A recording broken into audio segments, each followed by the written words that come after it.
వీడేంది పొద్దుగూకులు ఆ పిచ్చిలోనే ఉన్నాడేంది అనుకున్నారు. పిచ్చోడు అనుకున్నారు, నన్ను మైండ్ పోయింది అనుకున్నారు. పొద్దుగూకులు అదే ఇదిలో పడిపోయాడు పాపం, వీడు అమాయకుడు వీడు అనుకున్నారు. ఎవడు పిచ్చోడు? నన్ను అనుకున్నోడు పిచ్చోడా? నేను పిచ్చోడినా? నిజమే, నేను పిచ్చోడినే. ఏసై పిచ్చోడినే. నేను పిచ్చోడినే, ఆత్మల పిచ్చోడినే. నేను పిచ్చోడినే, తాగుబోతు జీవితాలు మార్చాలనుకునే పిచ్చోడిని. నేను పిచ్చోడిని, వ్యభిచార జీవితాలు మార్చాలనుకునే పిచ్చోడిని. నేను పిచ్చోడిని, చీదర జీవితాల్లో, చీకటి జీవితాల్లో బ్రతికే వాళ్ళ జీవితాల్లో దేవుని వెలుగును చూపించాలనుకునే పిచ్చోడిని.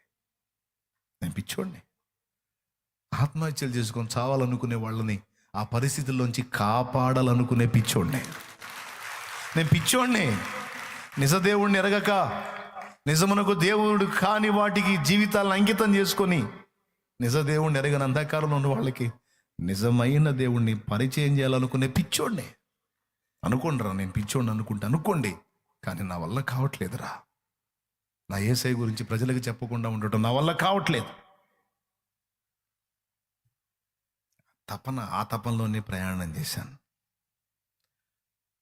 నా దేవుడు అది చూశాడు.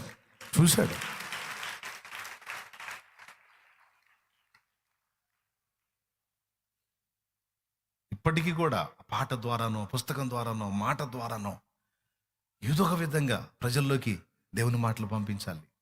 ఒక అన్యాత్మ దొరికినా కూడా వదిలిపెట్టింది, వాళ్ళకి మళ్ళీ దేవుని గురించి చెప్పడానికి తపన పడతారు. అప్పటి నుంచి ఇప్పటిదాకా నాకు ఆ పిచ్చి పోలా.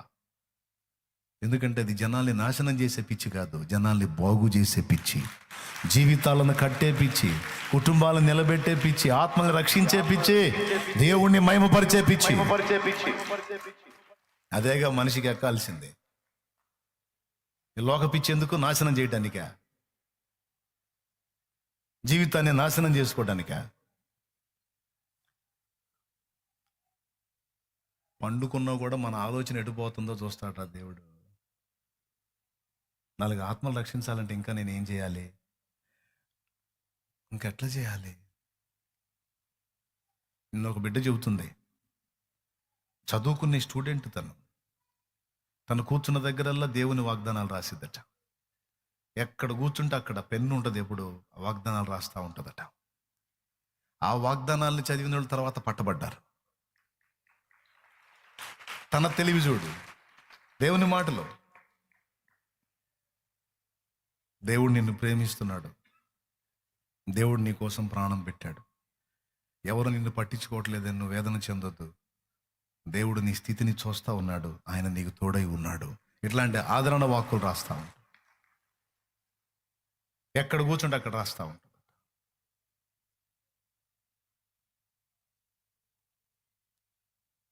ఆటోల మీద పాపం కొంతమంది మన ఆటో తమ్ముళ్ళు ఉంటారు, రకరకాల మాటలు రాస్తూ ఉంటారు. పనికిమాలిన మాటలు, పనికిమాలిన సినిమా వాళ్ళ మాటలు రాసుకునే బదులు చక్కగా యేసయ్య ఆదరణ వాక్కు రాయి. ఆదరణ వాక్కు రాయి నీ బండి మీద. ప్రతిరోజు బండి రోడ్డు మీద తిరిగినప్పుడు వేలాది మంది ఆ బండిని చూస్తారు. వేలాది మందిలో కనీసం 100లాది మంది కళ్ళలో వాక్యం పడిద్ది. 100లాది మందిలో కనీసం 50ల సంఖ్యలోనన్న ఆదరించబడతారు, ఆలోచనలో పడతారు కదా.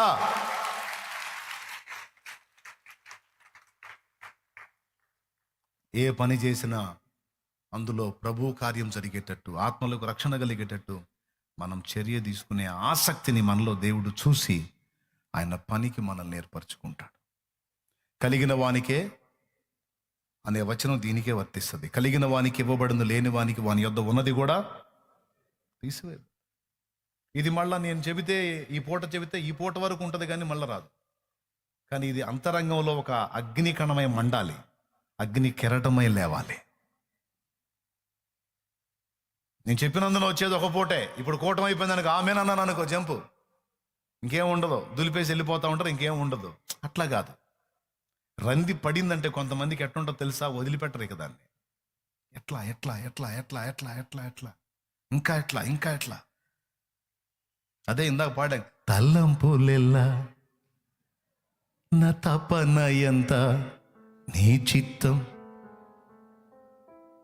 ఇలా రంది గల ప్రతి ఒక్కరిని దేవుడు గమనిస్తూ ఉంటాడు. నేను చెప్తున్నా, ఎప్పుడైతే మనకు ఆ విధమైన రంది పడిద్దో ఇక మనకు అడ్డుబండలుగా ఉన్నవన్నీ నా దేవుడు తీసేయపోతే అప్పుడు అడుగు. తీసి అవతల పడేస్తాడు యేసునామముల అడ్డుబండలన్నిటిని. దానికోసం ఇక నువ్వు మొర్ర పెట్టి మొత్తుకోవాల్సిన అవసరం కూడా లేదు. నువ్వు ప్రభు పనిలో బిజీ అయిపో. నీ అడ్డుబండలు నీ మీద ఉన్న సాతాను కాడి విర్రగొట్టకపోతే అప్పుడు అడుగు. ఆమెన్. ఈ మొదటి విషయం దయచేసి నేను చాలా భారంతో, ఆసక్తితో, బాధ్యతతో చెప్పాను. సీరియస్గా తీసుకొని దేవుని కొరకు ఫలించడం మొదలు పెట్టండి. దూరంగా ఉండి వినేవాళ్ళు దేవుని పని చేయాలి, సంఘాలు కట్టాలి, మీరున్న ప్రాంతాల్లో పరిచర్య మొదలు పెట్టాలి. చాలామన్నా ఫలానా రోజు ఫలానా డేట్లో నువ్వు మాట్లాడిన వాక్యం నన్ను దర్శించింది, ఇదిగో అప్పటి నుంచి నేను దేవుని పని చేశాను, ఇదిగో 20 ఆత్మలు 30 ఆత్మలు పట్టబడ్డాయి, కట్టబడ్డాయి, వాళ్ళ జీవితాలు వెలిగించబడ్డాయి, పరిచర్య స్టార్ట్ చేశాను అన్నయ్య, నువ్వు నాకు కనపడు, నేను వస్తా, అవసరమైతే ఆ ప్రాంతానికి వస్తా, నేను వస్తా. నాకు లక్షలక్కర్లా, వేలక్కర్లా, కోట్లక్కర్లా. నువ్వు కష్టపడి సంపాదించిన ఒక 30-40 ఆత్మలు చాలు, ఒక 20 ఆత్మలు చాలు. నేను వచ్చి అక్కడ నిలబడి నిన్ను ప్రోత్సహిస్తా. నా దేవుని చిత్తం అయితే, నాకు సమయం నా తండ్రి ఇస్తే తప్పకుండా నేను దర్శిస్తా. చూడండి, మాతో శుభ్రంగా రాసి పెట్టేశాడు. సత్యదర్శన పుస్తకం మొత్తం అంటించాడు. చూడండి ఎంత తెలివైన పని చేశాడో.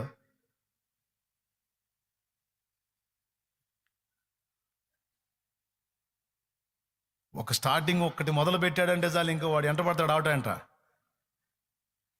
దేవునికి మహిమ. ఇప్పుడు స్టాండ్లో నిలబెట్టాడు, ఫర్ ఎగ్జాంపుల్ స్టాండ్లో నిలబెడతాడు, ఎక్కడో నిలబెడతాడు. రోడ్డు పక్కన బస్సుల కోసం దేనికోసం నిలబడ్డ వాళ్ళు ఉంటారు, మొత్తం చదువుతారు, ఒక అండర్స్టాండింగ్కి వస్తారు.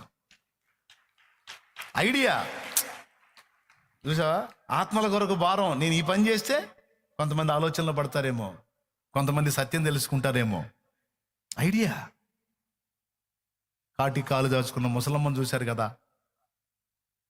కాటికాలు దాచుకున్న ముసలమ్మ దాదాపు 65-70 సంవత్సరాల దగ్గరికి వచ్చిన తల్లి. కూర్చుంటే లేవలేదు, లేస్తే కూర్చోలేని తల్లి.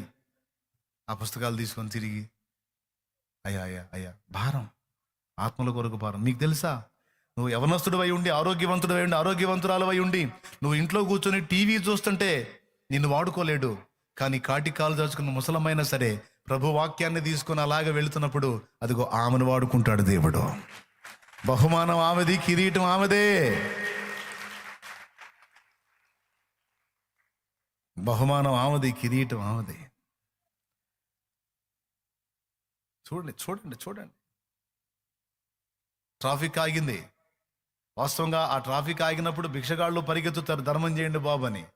కానీ కాదు, అదిగో వాళ్ళని బతికిస్తుంది. ఇప్పుడు వాళ్ళని బతికిస్తుంది. అది చదివి ఒకవేళ దేవుని మార్గంలోకి వస్తే నరకం తప్పించుకుంటారు వాళ్ళు. ఆ సమయాన్ని నువ్వు ఆరోగ్యవంతమైన శరీరాన్ని కలిగి ఉండి నువ్వు ఆ పని చేయకుండా, సరే నీకు అట్ట వెళ్ళి ఇవ్వటం నీకు మొహమాటమా, నీకు సిగ్గా, అట్లయితే బస్ స్టాండింగ్కి పో.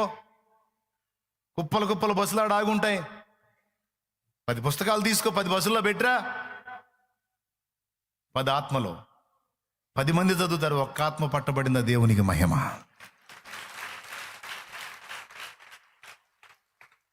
ఇవ్వటానికి ఎవడన్నా ఫీలింగ్ ఇస్తాడంటే అందులో పెట్టరా, ఎవడంటాడు.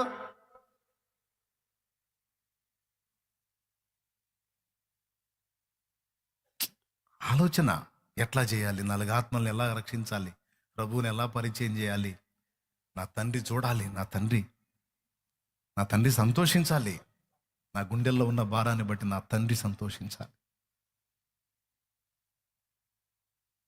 ఓ రోజు నిర్ణయించుకో, రైల్వే స్టేషన్కి వెళ్ళు, కూర్చునే దగ్గర కొనిపెట్టు. పెద్ద బోగీలు ఉంటాయి, ఖాళీ సీట్లలో పెట్టేసే, ఒకవాడు పెట్టేసి వెళ్ళిపో. ఒకవాడు తీసి పడేస్తాడా, డోంట్ వరీ. తీసి పడేశాడా, డోంట్ వరీ. వాడు పడేసిన పుస్తకాన్ని ఇంకొకటి దొరికిద్ది, అది వాడు పట్టుకొని చదివి వాడు పట్టబడతాడు. పెడగా పడేసినాడు కూడా ఒకనాటికి తెలుసుకుంటాడు.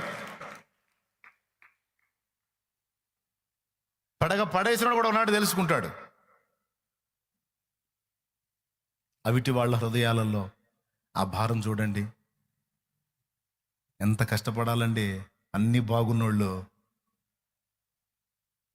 4 జీవితాలను బతికించాలని, 4 ఆత్మహత్యలను ఆపాలని, నలుగురు తాగుబోతుల జీవితాలు మార్చాలని, నలుగురు కుటుంబాలు కట్టాలని, నలుగురు భయంకరమైన జీవితాలు ఉన్న వాళ్ళని వెలిగించాలని, కాపాడాలని.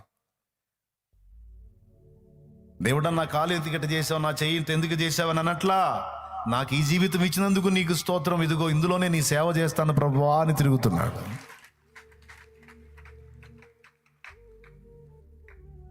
వికలాంగుళ్ళే అలా కష్టపడితే, ముసలి వాళ్ళు అట్లా కష్టపడితే, అన్ని బాగున్న మనం ఇంకెంత త్యాగం చేయాలండి? ఏందండి మనం చేస్తుంది దేవుని కోసం? ఏందండి మనం చేస్తుంది దేవుని కోసం? ఎంతండి మనం చేస్తుంది దేవుని కోసం? ఆత్మల కోసం, సమాజ రక్షణ కోసం. ఏదండి మన పరిచర్య? ఏదండి?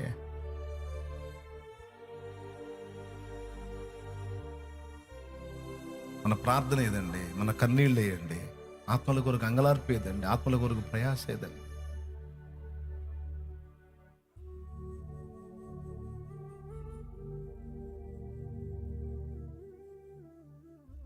నువ్వు చేయగలిగితే చేయి, లేకపోతే చేసేవాళ్ళు ఉన్నారు. అంత ఆశ్రయమి, అంత స్థానమి దేవునికి, అంత స్థానమే. ధన్యుడాలు అవుతావు, ధన్యుడి అవుతావు. తరతరాల ఆశీర్వాదం దొరుకుతుంది కదా.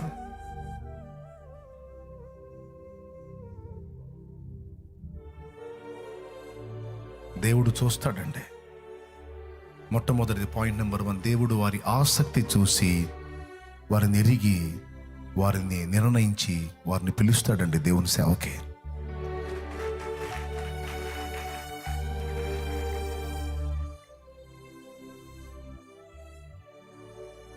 రెండవది,